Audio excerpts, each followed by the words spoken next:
Good evening. Welcome to the Akron Board of Education.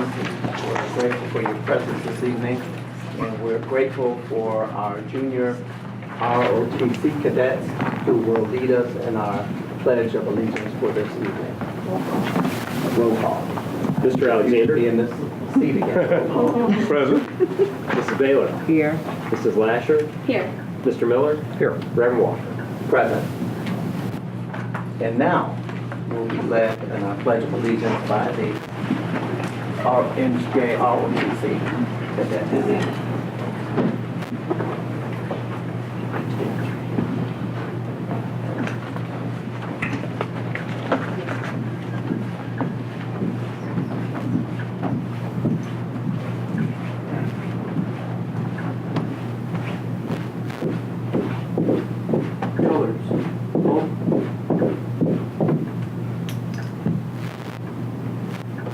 I pledge allegiance to the flag of the United States of America and to the republic for which it stands, one nation, under God, indivisible, with liberty and justice for all. Carry. Colors. Post. Forward. March.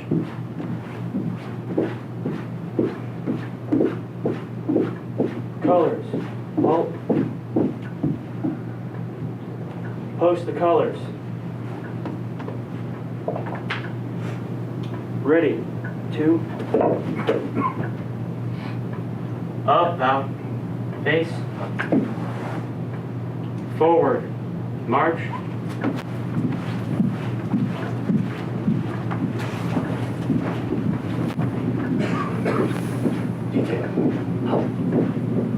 Order.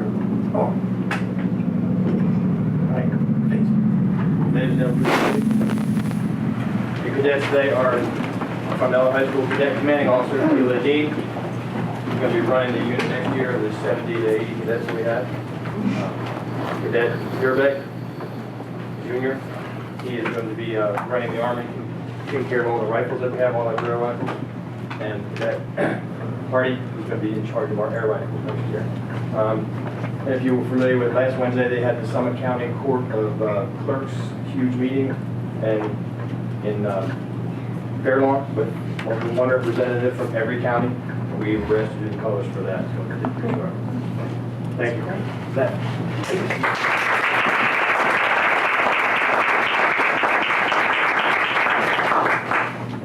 Thank you very much. At this time, we'll have any community and school reflections shared by board members. I'll start. Yes. A couple things I did since the last board meeting. One in particular, I went to the round table last week. They had an interesting speaker. His name was Paul Schmitz, and he's from Milwaukee, Wisconsin. He talked about collective impact, community building, and leading by example, and social innovation as well. But it was interesting. He was talking about trying to bring the community together, and one thing they were focusing on was teen pregnancy in Milwaukee. And I forget, I mean, he said it was 2 or 3 times the national average, and they started getting everybody together, and there was plenty of people working on teen pregnancy in Milwaukee. But they found after they got all the service providers together, everybody was concentrating on the females, and not one person was concentrating on the males in that teen pregnancy problem. And once they discovered that and started working on it, they made great strides over a 3 or 4 year time period. And I thought it was interesting because I'm going to dovetail that with the community conversation we're having on discipline, behavior, discipline, and safety now. We had our June installment of that meeting, and we started to break down into our different themes and had everybody that was interested in discussing one theme in more detail to start talking about it. And a couple things came out, but one in particular, to dovetail with the roundtable speaker, was we do have a lot of our partners around the table talking, and one thing that came out of the discussion was maybe there would be more opportunities for our partners to talk and discuss and find lapses and overlaps of services. So hopefully that'll be helpful from that standpoint. And one other thing I wanted to point out, there was a nice article in today's paper about the local CLC middle schools, the 8th grade and 7th grade. And the reason I bring it up, that the 8th graders won a statewide award for recycling plastic bags and crocheting those into mats for homeless people.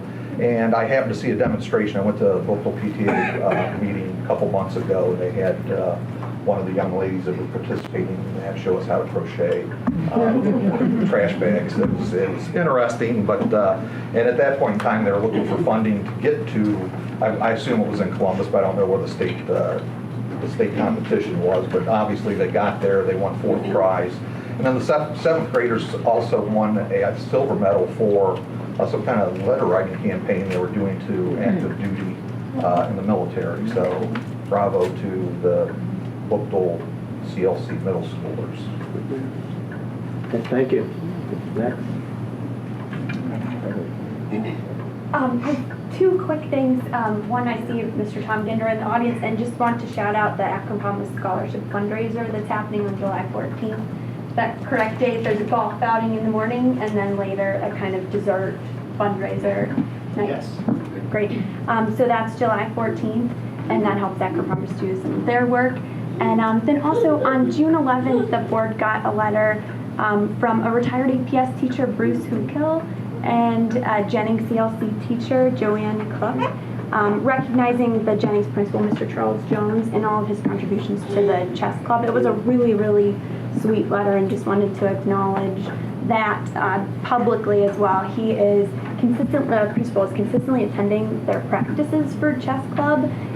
He assists, he encourages, he actually coaches the kids, and he's also attending their summer club as well. So they wanted to acknowledge him publicly. I was going to just say, Mr. Jones has been around for a little while. He's been doing a lot of good work, and so I'm glad to see that he's able to go into Jennings CLC, my old alma mater, to make sure he can get things on track with the students there, because it's always good to have someone who can come in and help our students get to another level. So thank you for bringing that out. Thank you. Thank you. That's all the community reflections, school reflections. At this time, we have a request to address the board, Kathy Deal, and if she would come forward at this time. Would like to make you can come to this podium, and like to make you aware that you have 3 minutes. Mr. Pingleton will be timing you and let you know when you get close to that 2-minute mark or so. And please do not mention anyone's name. If so, then we need to go into executive session to deal with your concern.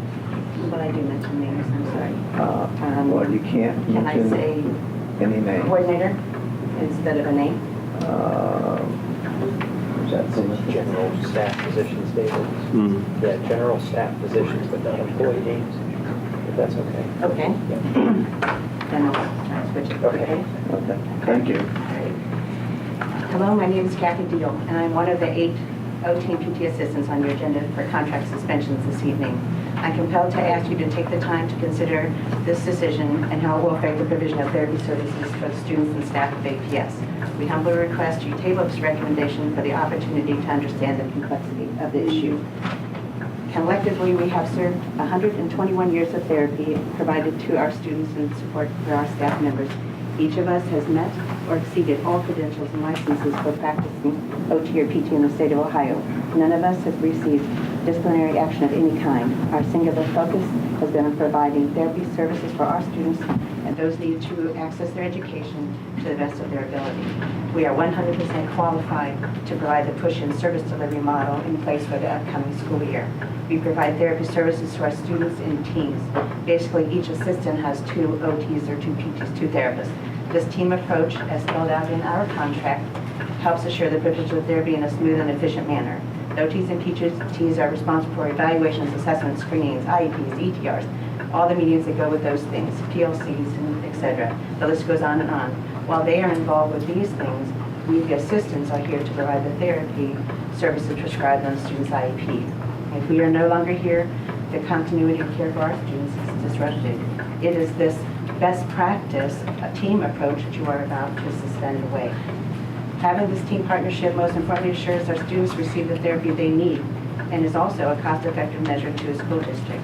For example, I personally heard a coordinator say that administration is not only planning on hiring 3.4 OTs this year, but an additional 1 to 2 in the fall. It is highly doubtful that this change in staffing could possibly save the district money. The salary of the one known new hire is $45,000 with 1 year's service credit year, or roughly what I make near the top of the assistant scale. Projecting out the 5 years customary to school districts, the increase in just that one OT salary without any across-the-board rate or lateral movement for graduate credit hours, her increase will be $12,000 a year within that 5 years. In that same time period, my salary will increase $400 a year. Magnify that by 3.4 or 4.4 OTs, and it far surpasses the cost of us assistants.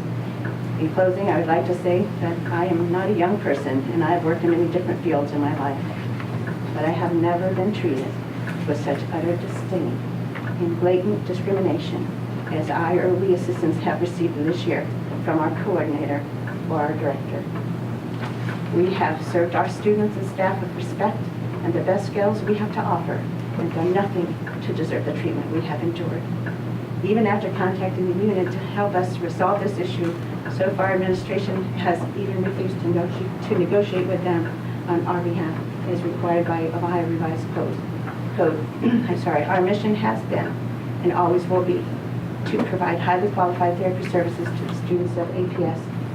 Thank you for your time, and I or we ask you please to consider the therapy needs of our students, and please consider either voting against this recommendation or at least table it until you can investigate it further.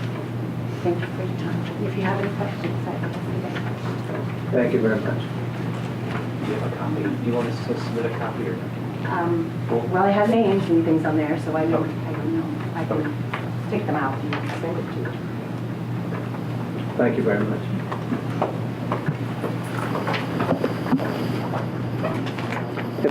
We will have a presentation by Human Resources Department under the direction of Captain McVeigh, and they will give us an update at this time.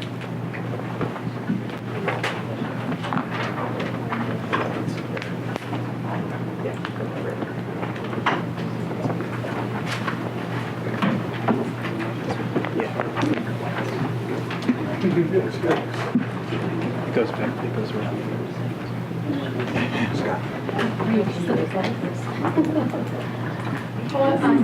Good evening, everyone. I'm happy to be here tonight to provide to you all a update regarding our Human Resources Department. Tonight we'll be focusing on our employee benefits. As you know, our district focus, we fall under the foundation, which is to make sure that we're providing highly skilled employees all throughout the district.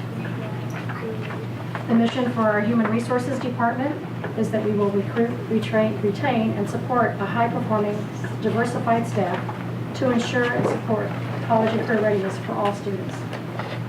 So as you think about insurance, you think about your car insurance. You shop around for the best and most affordable car insurance. Your homeowner's insurance. You shop around for the best and the most affordable home insurance. Why? Because you want to protect your car and the car of others as well as yourself and others in case of injuries. You want to make sure that your home is protected in the case of loss due to fire and burglaries. You want to protect your investment.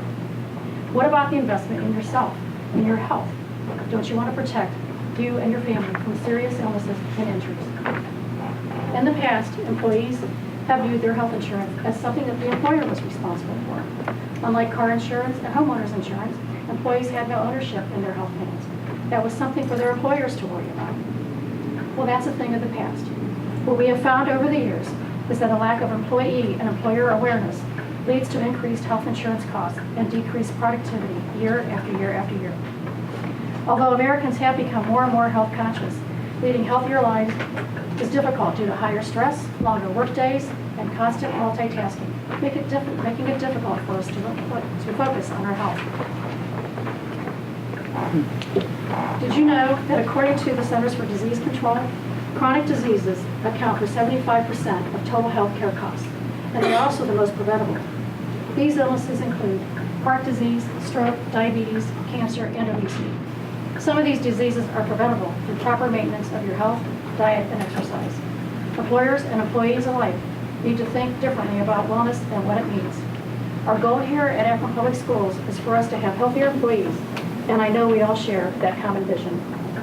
Tonight, we're going to bring you up to date on what Human Resources is doing to improve the health of our employees.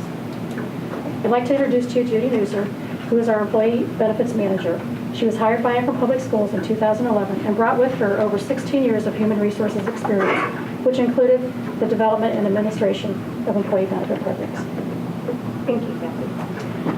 Tonight I'm going to focus on a couple of different areas, but the first portion of our presentation, and I'm going to stick to my script because I've been told that I can be long-winded, so I'll be sticking to my script here. But we're going to focus on how employers are constantly challenged with trying to balance cost management objectives with recruitment and retention strategies, all while keeping benefit plans affordable and valued by employees. This is not an easy task in today's world as new medical technologies and treatments are introduced. Prescription medications used to treat complex conditions are hitting the market at a much faster pace than in prior years. Advances with medical treatment have allowed for better individual health outcomes and cure rates. However, excuse me, the cost of care and treatment has and will continue to rise. Employers are also challenged with the looming deadline of the Affordable Care Act's excise tax, also known as Cadillac tax. While the deadline for implementation has been delayed, the law is still on the books and is slated to go into effect in 2020. This excise tax creates additional pressure on employees to generate immediate cost savings through cost shifting or other short-term fixes. A recent Mercer study forecasts that 31% of large employers, and that would be one with 500 or more employees, will be liable to pay excise tax on insurance benefit plans in 2020. So I've delivered some bad news. Now I'm going to deliver some good news. And that good news is that expenses incurred in 2017 for group medical benefits were lower than expected inflation and trend increases. This simply just means that the cost to provide health insurance to our employees ended up coming in less than was expected in 2017. And so people may be asking, well, why was that? One of the reasons was we did a redesign of our benefit programs through contract negotiations and through different recommendations through the Health Benefits Advisory Committee, or HBAC. And one of those was a spousal coordination of benefits provision. So we've revised that provision so that it shifted some costs so that APS is no longer the primary payer for claims. It gets in line as the secondary payer, which reduces our overall benefit spend. We also increased our premium share, and the increases went into effect on July 1st of 2017. This increase brought APS more in line with other public employers and school districts in our area regarding employee premium shares. We also implemented some changes to our prescription drug benefit plan. We implemented a 3-tier copayment plan, a step therapy program, and mandatory mail order program for all maintenance medication. So beginning in 2018, we also have consolidated insurance network providers. The district moved from a program where 3 different provider networks were being utilized to a 1 provider system. We expect this consolidation to yield additional savings through stronger provider network discounts and more efficient claims processing. So we will continue to work together with HBAC to develop recommendations, employee communication plans, and additional long-term strategies to negate and offset inflationary expense increases and rising cost trends. Just to kind of highlight the situation that employees find themselves in, this is just a graphic representation that shows costs never decrease except for one time somewhere in the mid-90s with respect to healthcare costs from one year to the next. So if we're looking at this and looking at analyzing this, the past few years we were looking at some increases of 6%, 7%, down to 3%, up to 4%. It's kind of all over the board. In 2017, compared to 2016, An employer who did nothing to their insurance platform, that made no changes, no cost shifting, they were looking at experiencing a 6% increase just in inflation and healthcare costs. Employers that did do some changes to their plans, they were looking at about a 4% increase. And by changes in plans, I'm talking about cost shifting, increased deductibles, increased co-payments, that type of thing. So knowing this, we have been looking at ways to negate that trend, negate that increasing cost, and focus on health and wellness for our employees. So as you know, we partnered with the Paladino Health program and implemented that in February of this year. Rather than passing on costs to employees in the form of increased premiums, co-pays, and deductibles, the district elected to implement a creative health program as a voluntary offering to employees. This program doesn't replace medical health insurance, rather it is intended to enhance the current programs that are offered. The Paladino model focuses on prevention and wellness rather than utilization, and also helps to defragment the entire medical care system for individuals. The result for Paladino clients has been improved individual health outcomes and overall lower medical costs. So when we began the Paladino implementation, we started with an intensive employee education campaign to make sure that our employees understood what Paladino was and how it worked, because it's a very, very unique concept, and it's not traditional as a healthcare means. So we went out and talked to as many people as we could, and we looked at bringing the show and the question and answer process to every location in APS. So that's a pretty arduous task. So in January, we went out and visited quite a few locations and talked to employees about what the Paladino program was, how it works, and why it would be a good thing to get involved with. Of course, we had some weather to contend with, so some of our sessions were canceled, so we made a video. So the employees had, access to that Paladino program and how the program worked. We held open house meetings and Q&A sessions, and we also did an open house, and I don't know how many of you were able to attend, but we had quite a few people attend the open house at the White Pond when that clinic opened there. We also used print materials and email blasts, so we were trying to get the word out as best we could. As of June 1st, we have 1,397 total enrollees in our plan. And that includes not only employees, but spouses and dependent children. We have 585 employees that have elected to enroll for Paladino's services, and our enrollment continues to grow each month. So we basically went from 0 to 1,397 belly buttons in a very short amount of time.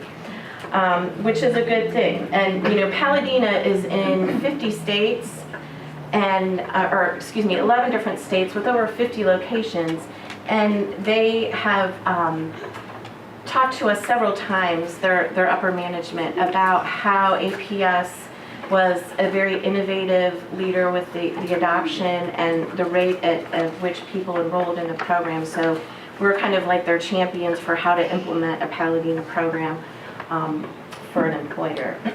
So we're very proud of that.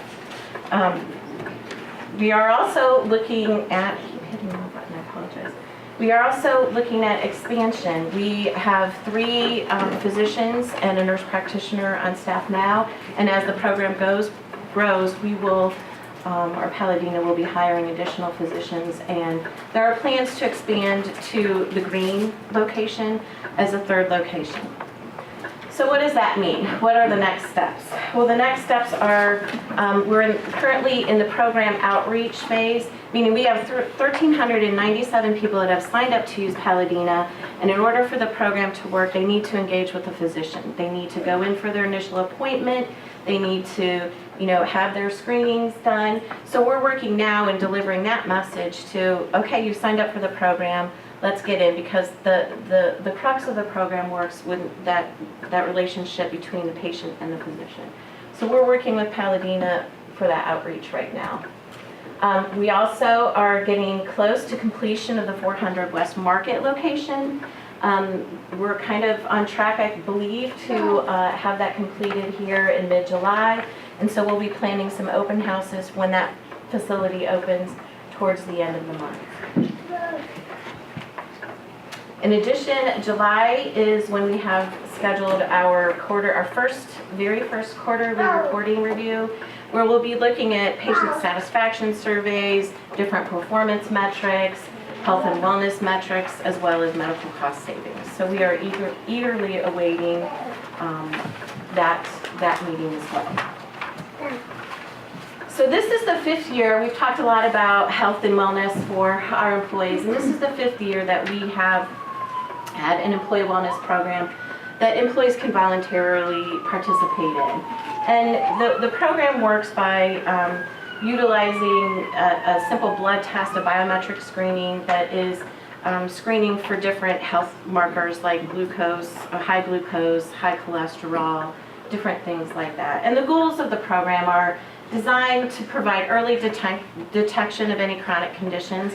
And we have, over the past several years, had people that have left the screenings and gone to the emergency room because their cholesterol level was so high and they weren't aware of that prior to going through the program. So when the program is initiated, we have on-site medical consultants that review those results with employees as they come in, so they can refer them for maybe some nutrition counseling or different resources related to stress or exercise programs, different things like that. And we've realized quite a bit of success from our program, and it has grown over the years. So in 2017, in the fall of 2017, we had 1,530 employees participate in biometric screening, the health risk assessment portion of the wellness program, which was an increase of 50 participants from the prior year. And in wellness world, that's good. That's good. Some employers experience an increase of 2 or 4, and that's considered a success. So we increased our program, or we grew our program by 50 participants from the year prior. We expanded access. We ran the program for 3 months instead of, a shorter window. We tried to make it as easy for employees as possible by offering, on-site screenings, or people have the option that they could use LabCorp or their own physicians as well. So people always ask, okay, that's great, but what do you do with the information? What do you do with your wellness information? What we get is an aggregate report that tells us what our population risks are. And our population risks are inactivity, higher diabetes rate, high blood pressure, high glucose, and different things like that. So we utilize the aggregate reporting from the wellness program to develop interventions or develop things that will help negate those conditions. We've worked with MMO to provide a Weight Watchers discount program for employees, as well as, MMO has a whole host of different webinar topics that participants can take advantage of, and that type of thing. One of the activity challenges that we just implemented is a virtual walking tour. And we have 254 people that are currently participating in a play ball walking challenge where they're walking virtually, although I did have emails from people asking what local ballparks they were going to be traveling to. But we are virtually walking to these different ballparks, and it's a nice, easy, fun challenge. People can record their steps or use an activity tracker to record steps, and of course we'll have different raffles along the way. But as of, and actually I can update that, I looked at it this morning. Our walkers, our 54 employees that are participating have walked over 26 million steps to date. So we are really excited about this challenge, and we have plans to implement a few other challenges that focus on health and wellness for the next year as well. So people always ask, okay, you do all these things, how do you keep track of 2,800 benefit eligible employees? That's a lot of paperwork. And you know, gone are the days where we photocopy a bunch of packets and send them out everywhere in hopes that some people read that information. Because I'm a firm believer that, and as an organization, we are firm believers in our employees need to be educated about what benefits they have, how they work, and how they can work for their individual situations. So we implemented an online enrollment system. And this allows us, you know, to have benefit access as an employee 24 hours a day, 7 days a week, as long as I have an internet connection. It helps employees have access to any type of information that they need. Do they need a form? Do they need some type of summary plan document? It's increased that the accuracy of our eligibility information. I electronically remit to each carrier, our Delta Dental, VSP, and MMO every week who is eligible for the program. It allows us to customize reporting, and one of the things that we needed to use the benefit eligibility and monitoring system for was for Affordable Care Act compliance. We generated close to 3,000 1095 reports, which are similar to W-2s, but it lists all kinds of benefit information, who's covered. It certifies that the coverage was affordable and met all the criteria. Without this system, I'm not sure how I would have done that. In addition, it allowed us to electronically remit our large consolidated report to the IRS, and I'm happy to say that we had no bounce backs or no problems or no, you know, you need to submit this again, which is kind of unheard of. So that is how we implement and monitor 2,800 benefit eligible employees. And we are working on implementing an app that employees can use in the fall for our open enrollment. So we tested it last open enrollment period, and it worked rather well. So employees will now have additional access right on their smartphones, because what we found is some of our employees just really aren't computer savvy, and they rather just fill everything out on paper and give it to us. But they know how to use their smartphones. You know, they're checking Facebook or ESPN app, they know how to do that. So they can use this enrollment app. They have access to their benefit information 24 hours a day from their smartphone. They can enroll online, they can access forms online, they can see different videos about the different benefit options, or videos about the Paladino program, or whatever. It's all associated within that app there. So we're excited about that. We have quite a bit going on for the new year, and you know, hopefully in the not so distant future, I'll be sharing our Paladino reports with you that we will get in on a quarterly basis. So thank you very much for your time. Do any of you have any questions or? Any questions of the board members? Okay, thank you.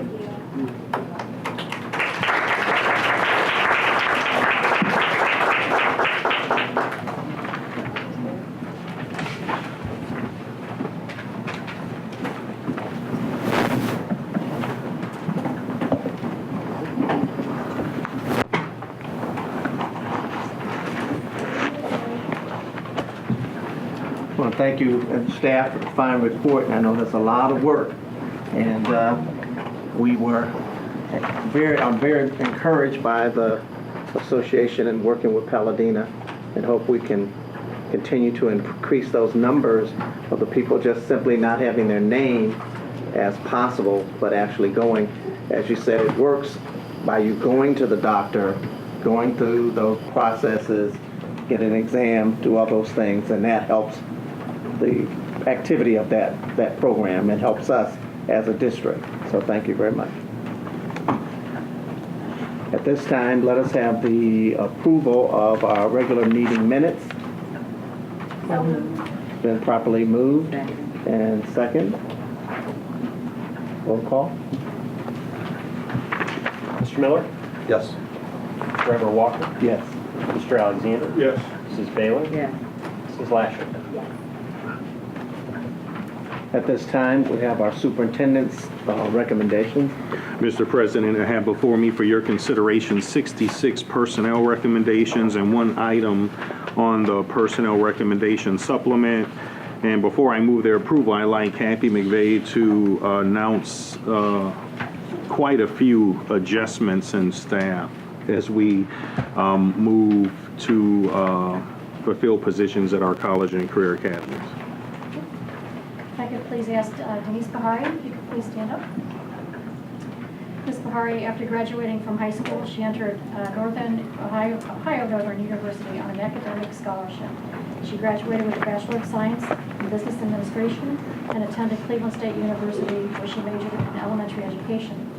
She continued her education at the Defiance College, where she graduated with a Bachelor of Science degree, also in elementary ed, and then received her Master's of Science degree in elementary ed from the University of Akron.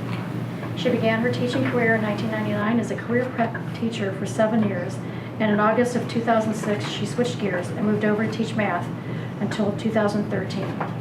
In December of 2013, she was selected to be a consulting teacher to help mentor our new teachers hired into the district.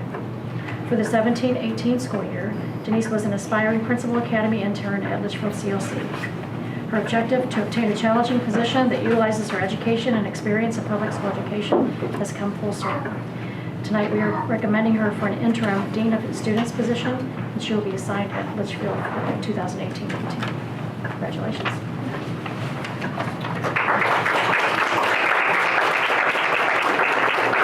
Would you like to make any remarks? I just want to Introduce say anyone I that's with very you? much appreciate my time at Akron Public Schools. This is actually my 30th year in education, my 20th at APS, and I thoroughly enjoyed my internship this past year at Litchfield and look forward to continuing my career there. Thank you. Jennifer Blankenship. Is she here? Jennifer graduated, I'll just go through real quickly. She graduated from Springfield High School and then entered Kent State University seeking a degree in teaching. She realized her dream when she graduated with a Bachelor of Science degree in middle childhood education. She later received a master's degree in education, curriculum, and instruction. She was initially hired by Akron Schools to be a special ed teacher at Kenmore High School in 2001 and worked at Kenmore High School for 3 years before taking a leave to care for her children.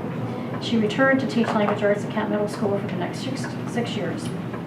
In 2014, she was selected to be the instructional coach at Kent Middle School in Ellett, and in 2015, her assignment was revised slightly to higher middle and Ellett. She's been working in this assignment for the last 3 years, and she has recently been selected to become a high school academy principal, where she will be assigned to STEM High School.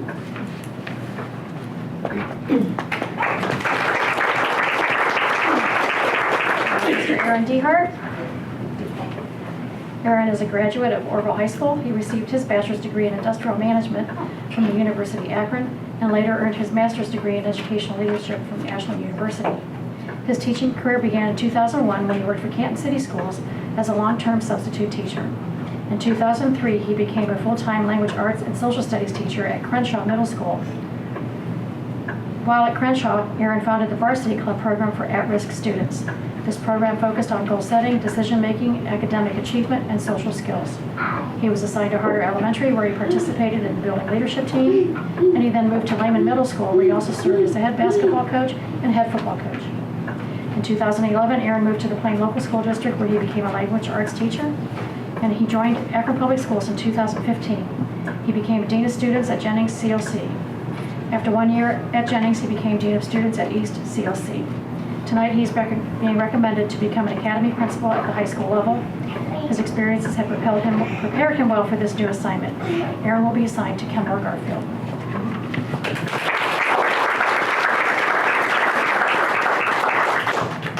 It's okay. I'd like to thank the board, the Akron administration, for believing in me, giving me this opportunity. I look forward to the challenge. Thank you. Jessica Farrell. Jessica's not here either. She is a graduate of Barberton High School. She received her bachelor's degree in music from Kent State University and later earned her master's degree in education from Baldwin Wallace. She earned a second master's degree from Concordia University in Chicago in educational leadership. She received a principal license for grades pre-K to 6, 4, 9, and 512. She began her teaching career in 2004 as a substitute music teacher in the Hudson City School District and then became a music teacher for Brooklyn City School District in 2005. In 2008, Ms. Farrell was employed by the Madison local schools in Lake County as an intervention specialist, where she was involved in educational leadership, which involved the intervention assistance team and the compliance action plan team. She left the Madison School District to begin her career with Akron in 2015. She was appointed to Dean of Students at Miller South, and the following year, in 2016, she was promoted to Assistant Principal at Miller South. This year, we're recommending her for an Academy Principal at the high school level, where she will be assigned to Firestone High School.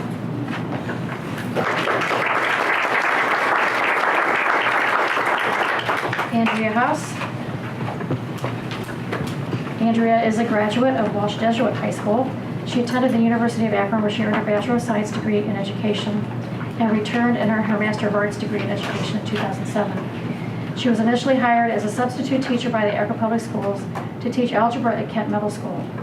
Her principal wrote in her evaluation, "It's a pleasure to visit a classroom in which the elements of sound teaching, motivated students, and a positive learning environment are so effectively combined."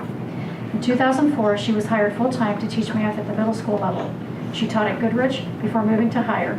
She was a member of the math intervention team and became a staff member at Firestone, where she taught career-based intervention for the next 6 years. In 2013, Andrea was assigned to NSCLC to be the Dean of Students. 1 year later, she was promoted to the position of Assistant Principal at NS, where she's been for the last 4 years. Tonight, she's being recommended to become an Academy Principal at the high school level, and she will be assigned to Kenmore Garfield.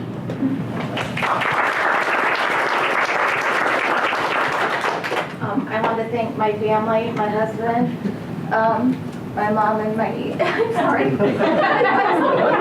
Yes, it was just probably, for the time that they commit at home to make me be able to do what I'm passionate about, it's working with kids. I'm excited to start the new school year with my work family, Dave Curzon and Aaron Dehart, and I'm excited to see what we're going to do with the Kenmore Garfield family. And I would like to thank the board. Thank you.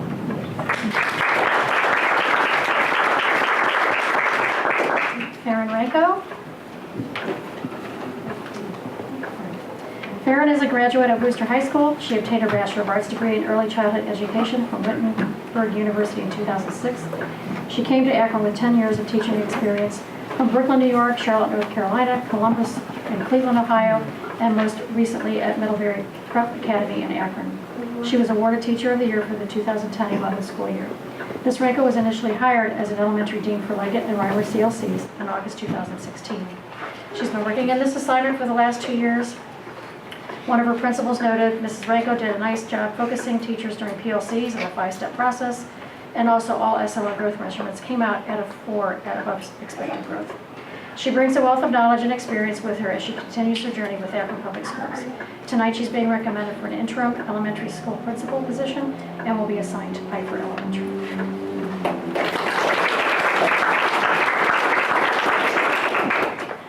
Ms. Monica Tran. Ms. Katran graduated from the International College High School in Beirut, Lebanon. She received her Bachelor of Arts degree in Economics and Statistics in 1982 from American University in Beirut. She graduated from Kent State in 1994 with a master's degree in computer science. In 1997, she received her second master's degree when she earned her secondary education licensure from the University of Akron. In 2015, she was granted the Educational Leadership Principal licensure from Kent State University. She began her career with Akron Public Schools in 1994 as an interpreter. She remained in this assignment until 1998 when she began teaching math at the Teen Parent Center. 1 year later, she moved to Garfield High School, where she taught math and career-based instruction. One of her principals at Garfield once noted on her evaluation, "You have excelled as a CBI teacher and you continue to contribute to Garfield's success." She moved to the Akron Early College High School in 2007, where she served as a teacher and an instructional specialist. Mona has received numerous awards and honors during her career. One in particular was when she was selected as the Akron Early College High School Teacher of the Year in 2014-15. During the 2017-18 school year, she became an interim dean of students at Firestone. All of these experiences have helped prepare her for her next assignment, which will be a high school level academy principal, and she will be assigned to Firestone High School.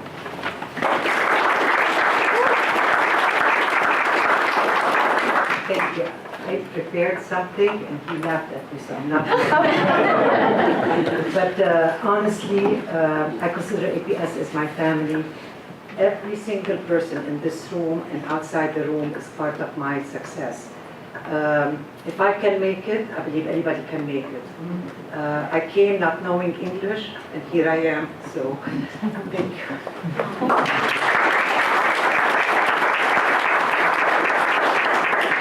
David Curzon. David graduated from Tuslaw High School in Massillon.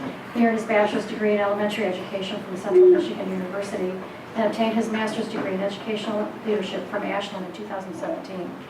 He began his teaching career in 2006 as a Title I teacher for Northwest Local Schools in Canal Fulton. He taught all subject areas, mainly focusing on math and reading. He joined the Massillon City School District in 2008, where he served as a math teacher for 7 years. He led the 7th grade math team in implementing strategies to reach the struggling students. There was demonstrated growth on the state test scores as a result of these strategies. Outside of the classroom, David has served as an assistant varsity basketball coach at Tuslaw and Northwest High Schools, and was also an assistant varsity football and track coach at Tuslaw as well. In 2014, he joined Akron Public Schools as the Dean of Students at Innis Community Learning Center. He's been the Dean of Students at Innis for the last 4 years. Tonight, he's being recommended to become an academy principal at the high school level, and he will be assigned to Kenmore Garfield.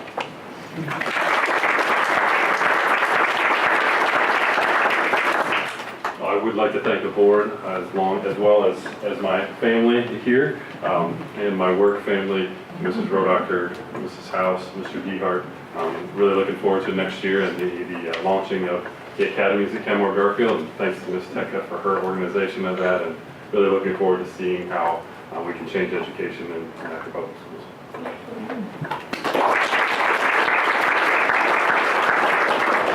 Thomas ONeill.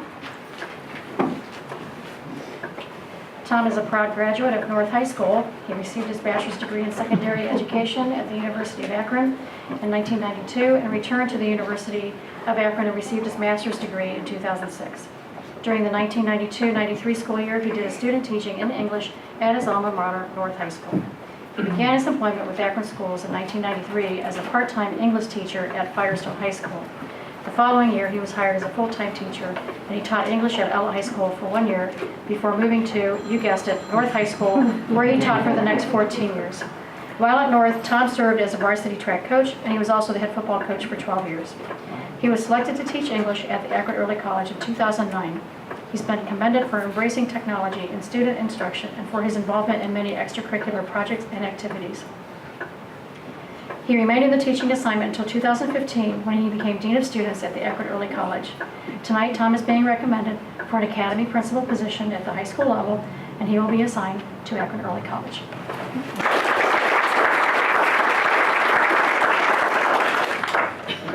Again, I just want to thank the board and the administration for, again, giving me this opportunity. When I look back on my years in Akron, which is my 26th year coming up, I just have great memories everywhere I've been and the people I've worked with, and particularly North. When I look back at my years there and people ask me about those years, I just have such good memories. Coaching and teaching. And Akron knew about 3 years ago, I heard a guy say, "Hey, coach." This guy's about 35, 36 years old. I was thinking, oh man, coach. No man, I had North on my football team, and never could get him eligible. He would practice with us, and he'd be at every game, and we tried, but he'd always get eligible for the 10th game. Make matters worse, his brother was our star football player. Well, I asked him, I said, "What are you doing down here?" He said, "Coach, I'm working on my mechanical engineering degree. So I've got 3 kids, I'm working full-time, and I'm coming here part-time, and I'm about a year away from getting my mechanical engineering degree." And reflected upon that brief meeting with him, I just realized that's why I run education. You never know when that light bulb's going to click, and along the way, we all make an impact. And eventually, for most of us, it does click, and that's why we're in it. But it's been a great ride for me, and I love what I do every day and the people I work with. So thanks again.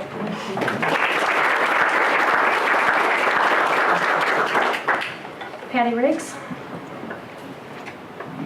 After graduating from Ellett High School, Patty Rigs enrolled in the University of Akron, graduated in May 1994 with a Bachelor of Science degree in elementary education. While attending college, she was on the dean's list. Patty began her teaching career with the Akron Public Schools as a substitute teacher in September 1994 for 2.5 years. In August of '97, she began her career at Schumacher Elementary, teaching both 3rd and 4th grades over the 15 years within the building. One of her principals noted, Ms. Riggs' year-end evaluation reflects the characteristics of a gifted teacher. Schumacher students, staff, and parents benefit greatly from her positive outlook, dedicated to professionalism and her ability to satisfy every child's educational needs. In September of 2013, Patty switched gears to become a consulting teacher for 3 years, a program to help mentor new teachers hired into the district. She was most recently part of our Aspiring Principal Academy as an intern for the 17-18 school year. Tonight, we are recommending her for a Dean of Students position, and she will be assigned to Leggett and Reimer CLCs for the 18-19 school year.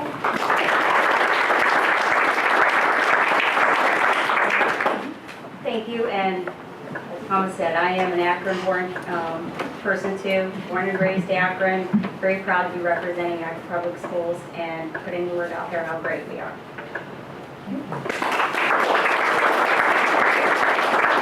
Kelly Ryan. Kelly is a proud graduate of New London High School in New London, Ohio. She attended The Ohio State University, where she obtained her Bachelor of Science degree in early childhood education. She returned to college at Kent State, where she earned her Master's of Arts degree in special education in 2008, and later attended Cleveland State University, where she earned her education administration licensure through the Inspired Leaders program. The Akron Public Schools welcomed her in 2008 when she became a special education teacher at Kent Middle School. She remained in her teaching position at Kent for 8 years. Her leadership skills were recognized early in her career. Her principal once wrote, "She has become a teacher leader through her focus and energy towards student success." Kelly's leadership skills were having an impact on her career. She became an instructional coach at Kent Middle School and McBride CLC in 2016. 1 year later, she became the intern dean of students at Mason and Vorst. Now, she's being recommended tonight to be a high school level academy principal and will be assigned to North. Congratulations.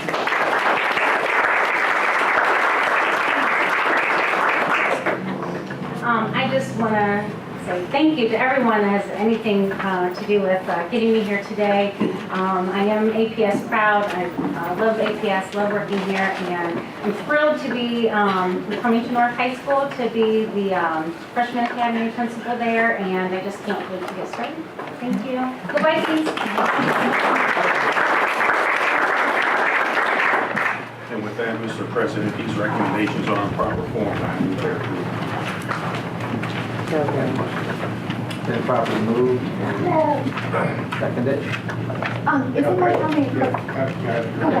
I had a comment on item number 3. Is it possible we can kind of go into the executive session to kind of discuss that and maybe go forward after that? Well, let's have a motion to pull item number 3 and then go through with the balance of the superintendent's recommendation. So moved. Properly moved and seconded. Roll call. Reverend Walker? Yes. Mr. Alexander? Yes. Mrs. Baylor? Yes. Mrs. Lasher? Yes. Mr. Miller? Yes. Are there any questions or comments? Hearing none. And do we need to have a motion on the main motion? Now we'll go back to the main motion. We need a motion on the main motion. So moved. Been properly moved and seconded. Second. Roll call. Are there any questions or comments? Reverend Walker? Yes. Mr. Alexander? Yes. Mrs. Baylor? Yes. Mrs. Lasher? Yes. Mr. Miller? Yes. Next, Mr. President, I have before me for your consideration 1 motion, 2 resolutions on the consent agenda, and 1 motion on the board letter supplement. These recommendations are in proper form, and I move their approval. So moved. Second. Probably moved and seconded. Are there any questions or comments? Hearing none, roll call. Mr. Alexander? Yes. Mrs. Bailey? Yes. Mrs. Lasher? Yes. Mr. Miller? Yes. Reverend Walker? Yes. And finally, Mr. President, I have before me for your consideration 33 business affairs recommendations and 5 items on the business affairs recommendation supplement. These recommendations are in proper form and I move their approval. So moved. Second. Probably moved and seconded. Are there any questions or comments? Hearing none, roll call. Mrs. Bailey? Yes. Mrs. Lasher? Yes. Mr. Miller? Yes. Reverend Walker? Yes. Mr. Alexander? Yes. At this time, superintendent's report. This, for the balance of this week, I'll be in Dearborn, Michigan, along with several other staff related to college and career academies. It's the Ford Next Generation Learning Annual Conference, and several of us will be doing presentations there to Ford NGOs, national community. Thank you. No president's report, treasurer's report. Just quickly, I know I didn't have one today at scrimmage, but I'll hand out the letter. We were notified on Friday that House Bill 343 will be hearing testimony at Senate Ways and Means. And just wanted you to know that I'm forwarding this to as our written testimony of opposition. This is on property tax complaints. Then it is summary history as well as copied senator sites and Representative Amelia Strong sites, who's having office hours tonight on North Hill. So I plan to hand deliver this depending on the time. So I just wanted you to know opponent testimony we're going to get tomorrow. Thank you. That's my report. Appreciate it. Yes. And thank you very much. I know you are happy to leave. Thank you for your continual support of Akron Public Schools. Thank you. At this time, then, let us have any committee reports, legal and contracts and board policy. Our next meeting is on the 12th of July. Okay. Finance and capital management. Yes, the last finance committee, we met on the 18th of this month. Myself, Reverend Walker, Superintendent James, and CFO Pendleton had a couple different topics. Just like to report back on. We talked about virtual credit card payments. It's something we have been doing. It's something that we've been approached about looking into again. So we looked over it, and basically we looked over that in Finance Committee, and we right now with the virtual credit card payments, and it's a program where vendors pay us through credit cards, and we end up getting rebates on it. We have about $168,000 in cash back annually for vendors that accept credit card payments from us. And then we also use American Express for, I think that was workers' comp, wasn't it? And we have a program with that as well. We also discussed 10 North Main Street and the finalization. Well, it's already been purchased. Now it's time to move forward on the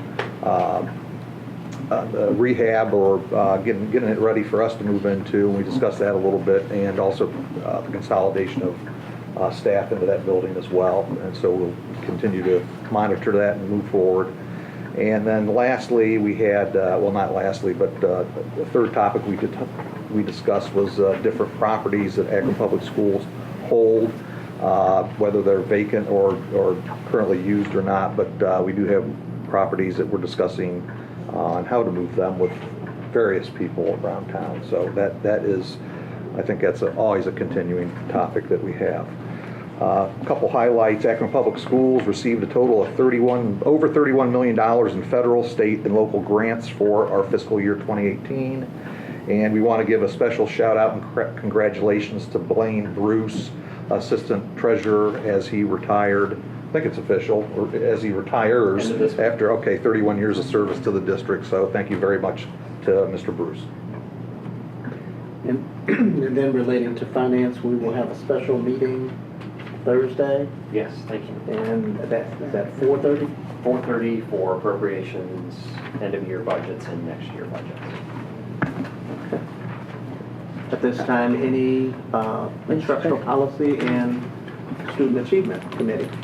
Okay, our Instructional Policy Committee met last Friday, June 22nd, and we have updates at your seats. You should have those regarding our two major initiatives right now, our college and career academies and our I Promise School that is opening in a short 5 weeks. In addition to your regular printed update from the College and Career Academy office, we also asked Rachel Tecca to provide a quick visual update of the major workplace learning experiences students had just in the last month of school. We wanted the whole board to see how quickly businesses have responded to our call for partnerships and for paid summer employment. Also, you will find at your seat, you have a template for a new concept called post-secondary partner integration, or a sister university. This designation is for our academies. We're passing this out to the board to review it over the next couple weeks, and then we'll bring it back to you guys for consideration at our July 9th meeting. What the superintendent and the staff have developed in coordination with our Instructional Policy Committee is a process for colleges and universities to partner with our high schools to support our academies. As you know, to become a named partner like Akron Children's Hospital at North, you need to commit to lining up job opportunities, experiences, internships, shadowing, career days, etc. This type of responsibility fits well with business partners. However, many colleges and universities in this region want to partner with the academies, but they can't necessarily meet these requirements of lining up all of the job-related experiences. They can, however, support our curriculum alignment, college visits, financial aid, counseling for families, and other college-oriented tasks. The post-secondary partner template, if you approve it at our next board meeting, will be the agreement we will use with colleges and universities to become a sister university with a high school.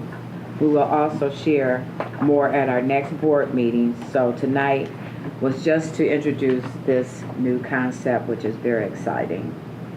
The I Promise School's first day is July 30th, which is rapidly approaching. All of the I Promise staff have been receiving intensive training at 400 West Market as they go through the renovations needed to launch the first day of school. And I'm very happy and excited to say that everything is on schedule. Rachel? Thank you. Thank you for the opportunity to share with the Board of Education some updates on college and career academies. It has been the vision of Mr. James to provide authentic learning for all of our students, both in and out of the classroom. And we appreciate the board's support as we transform into the college and career academies. The pictures that I'm going to share with you this evening are just a snapshot of about 5 weeks' time from April till about the first week in May. So in that very short amount of time, what you're going to see is opportunities that our kids have had in the community and the community coming into our schools through the college and career academy model. The first picture that you'll see are North students in the biomedical science pathway who are actually training Akron Children's Hospital staff on how to use an EpiPen effectively. On April 4th, we had 16 students from Bookdale CLC who participated in the Educator Rising Conference. 4 of them placed high enough to move on to the national conference. I received word today that 2 of our Bookdale students placed in the top 10 in the country, one finished in the country.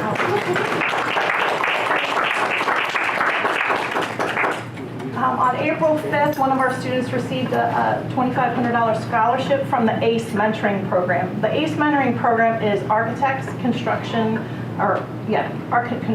and engineering mentoring program. It's actually a national organization that we piloted at Ellett and Kenmore Garfield, and they awarded one of our students a scholarship that they will be using to go to college. On April 20th, we have a steering committee meeting where we had student representatives share out their experiences, and I think those that were in attendance can attest the fact that the students absolutely stole the show. On April 21st, we had middle school students across the district participate in the Goodyear STEM Day. As you can see, they were working on lots of engineering concepts and projects, and were under the guidance of Goodyear workers to really explore learning outside the classroom. On April 24th, the National Society of Black Engineers at the University of Akron provided our students with opportunities to also do some more engineering kind of fun, collaborative projects, which is amazing to see our kids really digging into some of those hands-on learning that the college and career academies are designed to provide. On May 8th, the North students participated in their final experiential learning day, where most of our students left campus and learned out in the community. As you can see, there was lots of highlights at that experiential learning day, but probably the middle picture, when you look at the Bio-Innovation Center, where students actually did a simulated surgery, was the highlight of the day. These are the experiential learning partners who supported the last experiential day at North. We had Huntington Bank, Mill E, Akron Children's, University of Akron, and Hiram College all participating. One of the traditions in the college and career academies is to make sure that we do lots of celebrating with the opportunities that kids are being provided. On May 10th, all of our freshmen at North High School declared their academy. So there's an initiation ceremony where they formally announce the academy that they're entering into beginning in 10th grade. So those are some pictures from that event. This is probably one of my favorite pictures to share with you this evening. The entire recruiting team from Akron Children's Hospital participated in a North High School Senior Transition Career Day. The Human Resources Department from Akron Children actually came to North, sat down, and worked with our students to provide either real interviews to be hired or mock interviews to just prepare them for the opportunities that may be afforded to them. So we are really grateful for Akron Children's Hospital for putting in the time and the effort to prepare our seniors for life after graduation. We also have our advisory boards across the city that have all launched at this time. This is the last advisory board meeting at North, the Academy of Global Technology and Business. And you can see a full house of experts giving us advice, giving us suggestions, and helping us plan to make sure that these experiences are meaningful for our staff and our students. On May 15th, all of the freshmen at Firestone CLC attended Kent State University, where they took their first college visit, that they really aligned and showcased the pathways that align with our academies, and our students really enjoyed their time on the Kent State campus. I say it every time, I could say everyone's my favorite, but I also really like this one. On May 16th, our students in the Auto Tech program at East High School visited Bridgestone's facilities, their technical center, where they really spent time with experts and learned about tire design, physical testing of polymers. They visited the testing facility, but I think probably their favorite part was a nice lunch that Bridgestone provided to them. Our boys in the Auto Tech program are actually going to be working the Bridgestone Invitational Golf Tournament this summer, and they've gone above and beyond to provide these experiences for our students. One of the most important pieces of our partnerships with our businesses are recognizing when they are a signed partner. The pictures that you see on the screen in front of you are just a small snapshot of what have happened across the city. We've really been waiting for our academy coaches to be in place and on board, and you'll be seeing more of these actual signings where our partners are being recognized as committing their time and talent for our students in Akron Public Schools. Lastly, I'd like to share with you this awesome opportunity of a big number 98 on the board. 98 is the number of students at North High School who will be employed through the Summer Youth Employment Program with Summit County Jobs and Family Services. So we're really excited. The best thing that happened, besides the fact that our students are employed for the summer, is that the partnership allowed for Summit County Jobs and Family Services to align the pathways that the students were interested in into career opportunities and learning opportunities for the summer. What you see on the screen are businesses who have committed to taking our students as summer employment opportunities with 32 different business community partners and 96, and we added 2 more, so there's 98 students who actually will be employed this summer. Great. Those are my updates.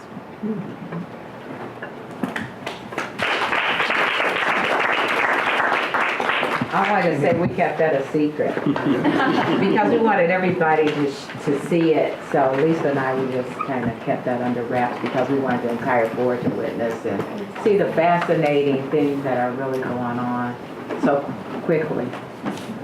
Any comment? Yes, I want to comment.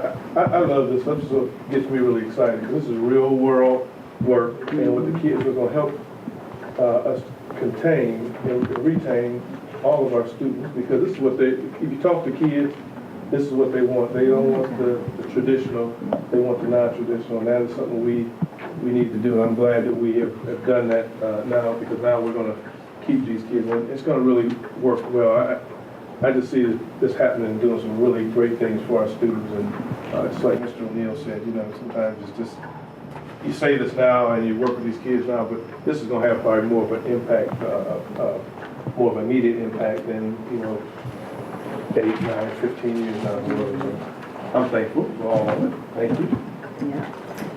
Any other comments or expression at this time?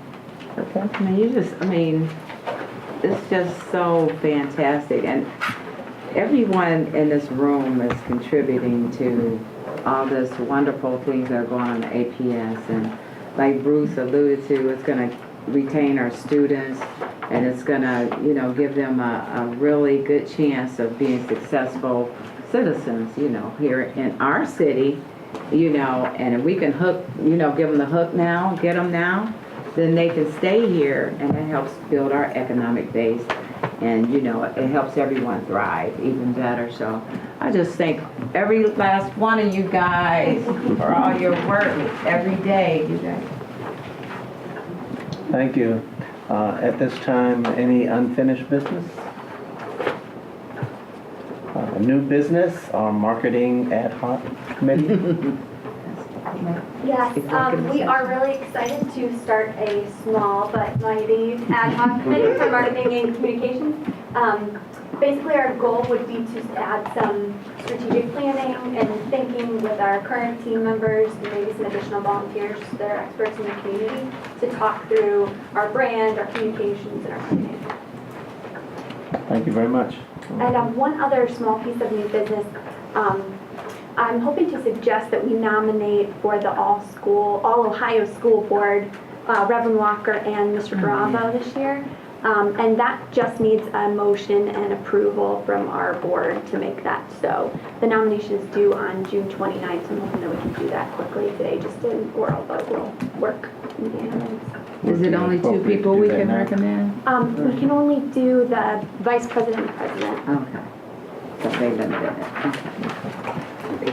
We can make that, if someone wants to make that motion, we can, when properly moved. Yeah. Then I'll second the motion to properly moved and nominate. seconded. Any questions or comments? Roll call?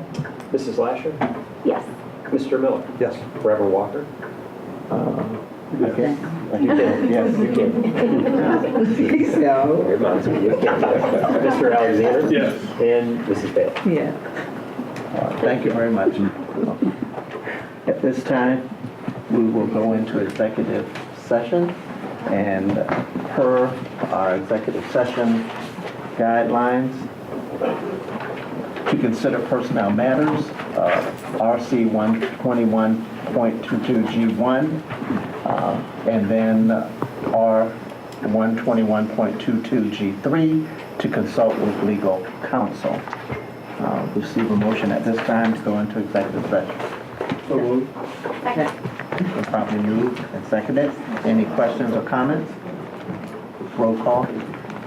Mrs. Lasher? Yes. Mr. Miller? Yes. Reverend Walker? Yes. Mr. Alexander? Yes. Mrs. Bale? Yeah.